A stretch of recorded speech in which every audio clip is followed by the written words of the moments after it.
Le mouvement HLM a bien compris, et depuis très longtemps, que le conseil social était un élément fort dans notre organisation. Quand l'Union crée le conseil social, en réalité, elle a comme idée de réunir près d'elle, près de son comité exécutif, les partenaires. Il s'agissait d'avoir une instance auprès du comité exécutif à laquelle on pourrait demander des avis, de se prononcer sur des dossiers. Le conseil social est un lieu partenarial suffisamment large pour s'intéresser à ce que j'appelle le continuum de la trajectoire des ménages.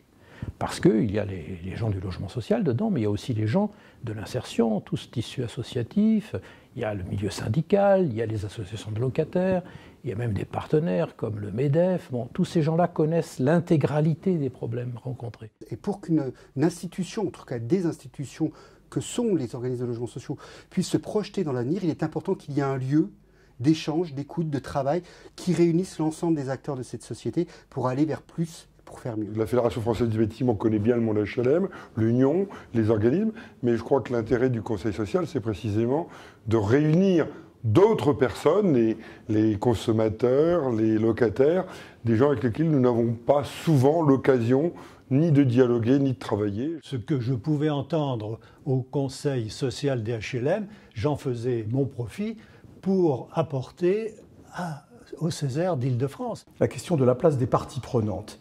Les parties prenantes, ce sont les acteurs qui sont concernés directement et qui donc, à ce titre, ont à dire sur la question du logement social. Il y avait du consensus parce qu'on était tous pour les HLM. Qu'on discute, qu'on se dispute, qu'on machin, on était tous pour les HLM, on était tous pour le logement qu'ils fournissent. Donc je dirais que c'est une vision positive. Il faut être un peu l'avoir envie de faire ensemble dans le futur. Et donc c'est ça le rôle du Conseil social. On est sur des propositions ou des champs d'action qui remettent un peu en question les fondamentaux, le fonctionnement des structures. Pour faire avancer cette grande idée que le logement social n'est pas ringard, mais est une idée toujours aussi neuve. Apporter un éclairage, une expertise, des propositions. On émet un certain nombre de suggestions, d'orientations, mais pour aboutir à ces réformes, c'est un travail de longue haleine. La question du logement n'est pas une question technique, c'est une question politique. Le message qui va se construire par le Conseil social est un consensus entre la droite et la gauche, entre les syndicats, entre les représentants des locataires, entre les associations d'élus, etc. Chacun, à un moment donné, pas toujours, lâchait sa casquette. Tout l'intérêt de cette structure, c'est différent. Ça nourrit le débat. Le fonctionnement se fait par des auditions d'intervenants qui sont experts dans leur domaine. Il faut des endroits de respiration un peu intellectuels pour aller plus loin. Alors bien entendu, il y avait des moments au Conseil social des HLM où des positions particulières pouvaient s'exprimer et il y avait débat. Je me souviens que pour nous, puisque je représentais les locataires, j'ai eu l'impression qu'on se mettait à discuter avec les HLM un peu, ça se voulait un peu égalitaire, quoi. Partenaires. Ça a beaucoup évolué. Sans doute parce que dans cette instance, les locataires devenaient un partenaire avec lequel on pouvait discuter raisonnablement. C'est ça qui est autour de la table, c'est cette richesse individuelle, des personnes bien sûr, mais des institutions, des organisations qu'elles représentent. Et donc il ne faut pas maltraiter ce qui apparemment est une position minoritaire. On pouvait venir avec les mots. Les mots qui n'étaient pas spécialement toujours les mots de l'Union des HLM ou des HLM. On a souvent eu des débats joyeux, je dirais trivialement, on s'est marré. C'est la vie, ça. C'est plutôt chaleureux, c'est plutôt amical. Je trouve qu'on a une ambiance qui est plutôt cordiale. On se connaît et il y a le respect.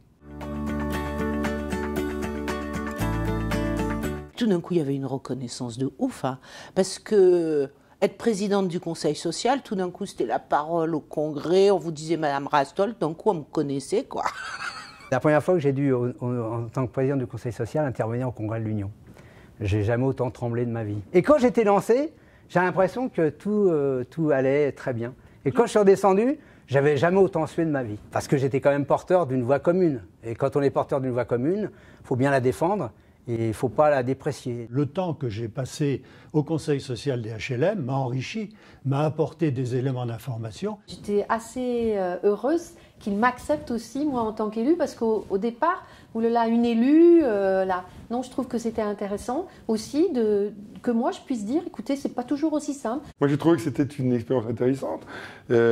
C'était d'abord parce que j'ai découvert des tas de sensibilités, des tas de gens que je ne connaissais pas, et je trouve que d'échanger, il y a toujours une richesse. J'ai rencontré des gens extraordinaires. Personne ne détient tout seul la vérité. Elle se détient en marchant et avec d'autres. Le Conseil social, s'il est consensuel, il n'est pas toujours d'accord avec les politiques de l'Union et il va quelquefois faire bouger la maison. C'était aussi une façon d'interpeller le mouvement HLM, parce que je crois qu'il faut, comme nous les élus, il est extrêmement important d'entendre la parole habitant, d'entendre la parole des locataires. De celui qui vit le logement social, qui le consomme, on parlait du consommateur et plus on parlait du citoyen. Comment interpeller nos dirigeants sur le fonctionnement et le souci toujours de l'occupant, du locataire, de l'habitant. Le grand moment du Conseil social, c'est quand même la publication du rapport. Nous avons produit des rapports en commun, à l'unanimité, qui permettaient de déboucher sur des propositions concrètes et efficaces. Un rapport qui est étayé, pointu, avec des propositions et une réflexion aboutie. Et le Conseil social va être saisi de cette question dès 82 et va rédiger un rapport remarquable, à tel point remarquable qu'il va servir de base, de modèle à ce qui deviendra le bilan social des organismes d'HLM. On a les moyens humains, on a les moyens intellectuels, on a les moyens financiers, on a les moyens sur les territoires, de dynamique sur les territoires, pour essayer de construire un monde ensemble. À la fin, on sortait quand même des propositions qui, à mon avis, étaient des propositions réalistes. Malheureusement, je le dis, elles n'ont pas été entendues assez largement. J'ai pas eu l'impression que très vite ça débordait du Conseil social. Peut-être qu'ils y sont arrivés.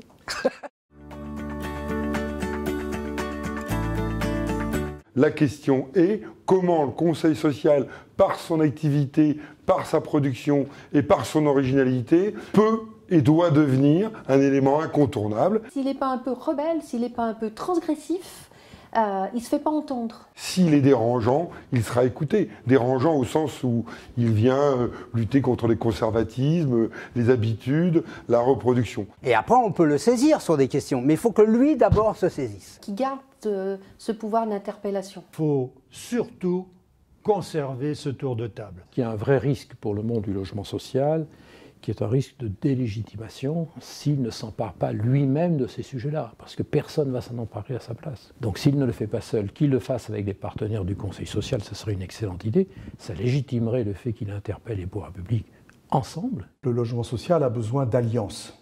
Mais si on veut que ces alliances soient des alliances réelles et des alliances fortes, il faudra que les acteurs soient davantage impliqués. Je pense qu'il faut d'abord imaginer que le comité exécutif pourrait saisir le Conseil social, que le président du Conseil social puisse être plus régulièrement présent quand le comité exécutif se réunit. Donc il faut sortir le Conseil social de sa clandestinité et lui donner une ampleur publique. Mais il faut aussi que les organismes qui sont sur le terrain tous les jours puissent savoir qu'il y a un Conseil social qui, en toute indépendance, conserve un pouvoir consultatif. C'est donc la première phase de travail que nous avons réalisée, c'est-à-dire donner sa vraie place au rapport du Conseil social, non seulement dans les documents du Congrès, mais aussi une vraie place